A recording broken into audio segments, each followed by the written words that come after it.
来到16频道，今天来聊一下由白暖坤主演 I Feel You Linger in the Air 的原作小说剧情。现在剧还在拍摄阶段，如无意外呢，应该有机会在2023开播。主打穿越题材，攻受的爱情呢横跨了3个时代，小说剧情很感人，使令我呢直接哭掉了一整包卫生纸。预告呢也拍得非常完美，个人呢非常期待这部剧的成果。那现在就来解说一下原作小说里的剧情，注意后面会含有大量的剧透，所以不想被剧透的各位请斟酌使用哦。首先简单介绍一下2位主角，受的名字叫总，24岁，是一位重态混血的建筑师，性格呢温文善良，适应能力呢很强。故事里呢只有他会在3个时代中穿越。公的名字叫雅，30出头，性格温柔又腹黑，很擅长的用各种方式来调戏总。每个时代呢雅的角色设定都有点不一样，所以呢之后我会分别叫他们为现代雅、少爷雅跟将军雅。故事一开始，作为建筑师的总呢受邀到现代雅的老宅家进行翻设的设计。总呢先去了老宅视测环境，然后无意的发现了一个上了锁的盒子跟一些旧时代泰国的素描。这时候的总呢还没有跟现代的雅碰上面。看完环境后，总呢就赶着去机场接机，想要给远距离的男友一个惊喜。结果男友却带着怀孕的未婚妻一起回国，总呢大受打击，最后2人也分了手。这位男友跟未婚妻呢在别的时代都会是很重要的角色，之后我会分别叫他们为前男友跟未婚妻，大家可以先记着。回到总这边，分手对他打击很大，但他还是得回去工作，结果却在开车的途中遇上了车祸，连人带车掉进了河里。掉进河里的总呢穿越到了2战前1927年，但他本人呢还不知道自己穿越了，然后在河里挣扎了一番，最后成功爬上了岸，但在还没有搞清楚情况的底下，他就晕了过去。再次醒来的时候，总就发现身边的一切都变得很陌生，不管是人们用的字呢还是穿着，都是总从来没有见过的。问东问西后，总呢才意识到自己穿越了，而且还成了仆人，要在牧场工作。之后呢，总试了各种方式想穿回现代，但都没有成功。而他也开始试着适应在1927年做回仆人的生活，同时也发现了前男友跟未婚妻在这个时代呢是偷情的关系。未婚妻呢在这个时代是总主人的小老婆，总呢虽然不喜欢他们，但也不想要插手他们的事，所以呢就当自己没有看到，继续过好自己的生活。然后在一次划船出门的时候，总呢掉到了河里，少爷雅呢就帮忙把总拉了上岸。在那之前呢，2人其实已经有过一面之缘。在第一次见面的时候，少爷雅呢就很清楚总呢就是他的命运对象，可惜那个时候没有讲到话，直到总意外落水，2人呢终于有机会讲话。总呢也认识到少爷雅呢是圣教律师系家的富二代。之后在一次活动中，2人再次碰面，少爷雅呢就故意忘记自己的怀表，制作机会让总呢拿来还给他。2人因此聊了一下，互相也有了更进一步的了解。然而好景不长，刚刚有讲到总的前男友跟未婚妻在这个时代是偷情的关系，但未婚妻呢她不想要再这样子下去，就拜托总帮忙把断情书交给前男友。总呢心软的答应了下来，可是却出了意外。总呢被指控帮助前男友跟未婚妻偷情，被主人赶出了家门。总呢变得无家可归，正在烦恼下一步要怎么办的时候呢，遇上了少爷雅。少爷雅在了解大概事情后呢，就让总到他家工作，当他的贴身助理。到了少爷雅的家后呢，总才发现那正是自己在现代要翻身的老宅。总呢开始感受到缘分的奇妙。由于少爷雅呢从第一眼开始就爱上了总，所以呢他从来没有掩饰过自己对总的喜爱。在总当了自己的贴身助理后，更是一天到晚都在撩人家，甚至呢还会叫总一起睡觉。总自然很心动，但考虑到2人的身份跟年代的问题，就一直自我说服只是自己想太多。但2人的关系还是非常的暧昧，还会互相吃醋。直到一次2人出门的时候，总呢遇到了以前主人的朋友，那位朋友呢也听说了总的事情，就邀请总呢到他家工作。总呢当然是拒绝的，但那位朋友对他的亲昵态度却看了少爷雅很生气。少爷雅的火一上来，就直接把话挑明，表示自己对总有意。总呢一时之间既开心又慌张，就请少爷雅给他一点时间考虑。然而在总还在思考的期间，他却发现自己的影子正在一点一点的变淡。他不清楚自己的身体到底发生了什么事，但他决定跟少爷雅坦白自己的来历。一开始呢，少爷雅也有点慌乱，但最后呢，还是接受了种的一切，两人终于正式在一起。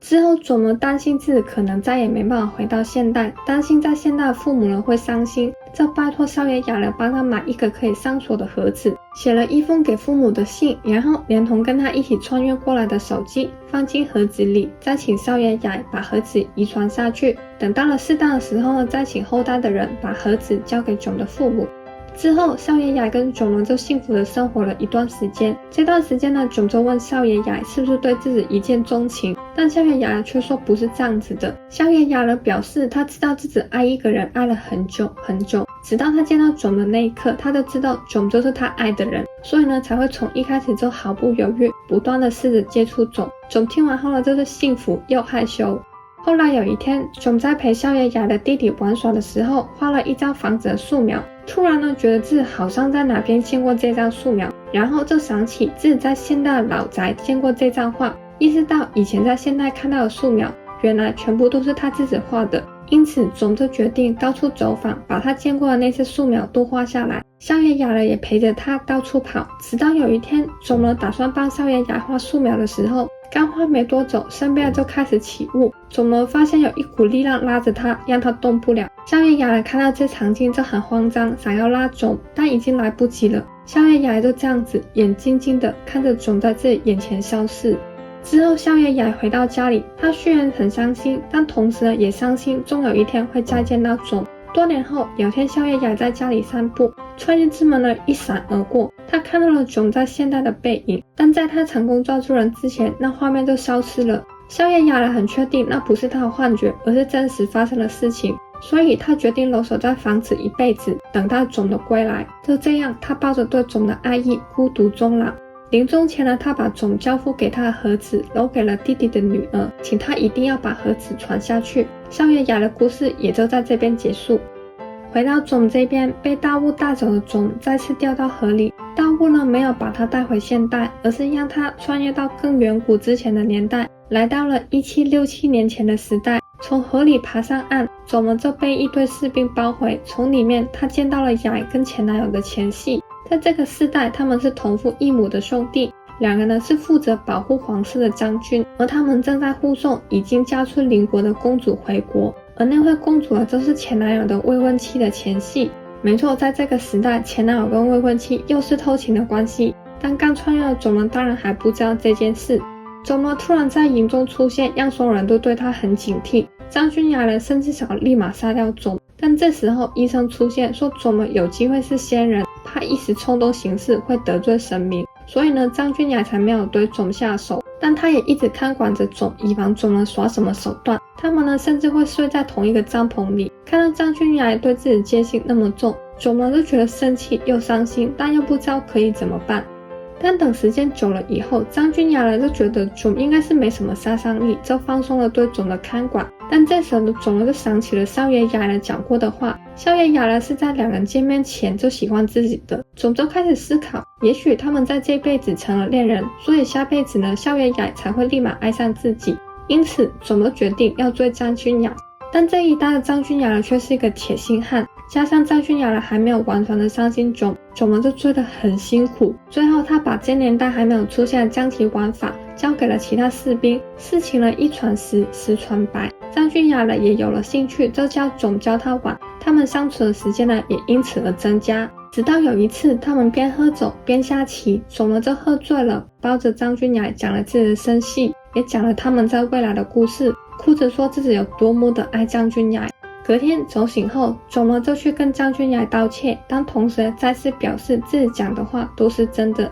张君雅本身就是一个口硬心软的人，见到种的眼泪之后，再回想两人旅途中的相处，就越来越在意种的一举一动。旅途到了后半，遇上了山火，种呢及时发现并通知大家，之后又不顾生命危险的帮助救物资。看到这样子的种呢，张君雅知道自己心动了。终于一个晚上，两人独处的时候，张君雅吻上了种，在两人好好的互诉心意后，种呢再次跟雅成了恋人。张君雅也要求等回到国后，种呢就要跟他一起回家。然而在快要回到国家的时候，邻国的士兵赶上了张君雅的大队，表示邻国国王从来没有批准过让公主回国，两方士兵呢起了冲突，打斗中总呢差点命丧黄泉。这时候前男友及时杀了对方的军人并救了他。打斗结束后，事情终于被理清，原来是前男友假传圣旨，想把公主接回国。因为两人偷情的关系，公主已经怀上了他的骨肉，但考虑到两国邦交的问题，张君雅人没办法，只能大义灭亲，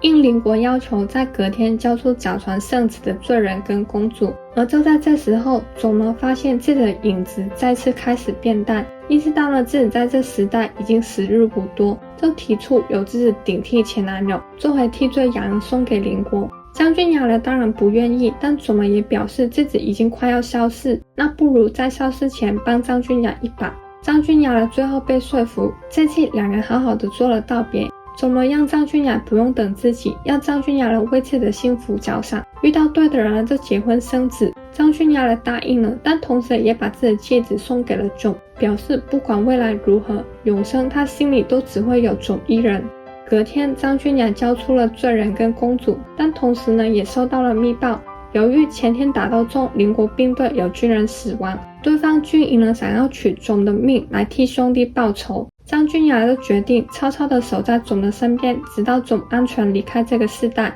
晚上寻仇的人果然出现了，张君雅以一敌十，把囧呢护在自己身后。一番激烈打斗的途中，大雾出现，张君雅安心地看着囧在自己眼前消逝。小说这篇描写写得非常感人，感人到我在写解说的时候又哭了一遍。这次大雾终于把囧送回了现代，囧呢再次在河里挣扎，途人救下了他，并送他到医院。之后囧呢一直处在半睡半醒的状态。与此同时，现在雅呢从养母那边听说了少爷雅那时候流传下来的盒子，并看到了囧的照片。这时候前妻的回忆向现代雅袭来，现代雅呢搞清楚一切后就赶往医院，但囧呢却一直在昏睡的状态。现在雅人还有工作在身，无法一直守在医院，所以就托人等囧醒来的时候，把盒子跟钥匙交给囧。囧醒来的时候看到盒子，就立马出院赶往老宅。囧跟雅终于重逢，1个月后，现代雅跟囧求婚，囧呢也开心的答应了，完美撒花。那刚刚讲的就是 I Feel You Linger in the Air 的大概故事，有非常多的细节我都没有讲到。作者很厉害，在前期布置了非常多的伏笔，之后再慢慢的一个一个收回来，一环扣着一环，越看到后面了就越会有一种原来如此的感觉。细节呢非常厉害，而且每个年代的画面都描写得非常具象且漂亮。另外，作为一个喜欢 BE 美学的人，校园雅的故事线完全满足了我对 BE 的渴求，而且最后的最后，雅囧呢还是可以开心的在一起。这个就算没有拍成剧，只是作为小说呢也非常值得一看。小说的中译名字叫《恋香》，由平行出版社出版，很推荐有兴趣的大家去看原作。现在看预告，剧组呢已经把画面拍得很漂亮，只是根据已经透露的剧照，不确定会不会把张君雅那个时代的故事也拍进去，时长跟经费可能会不够，但如果有机会，我还是很希望可以看到张君雅的剧情。现在剧是拍到了 Q11， 所以应该已经拍了1/3的剧情，让我们一起期待之后的开播吧。那今天的影片就到这边，大家对囧雅的故事有什么看法呢？欢迎留言分享，一起讨论。那我们下期影片见，拜拜。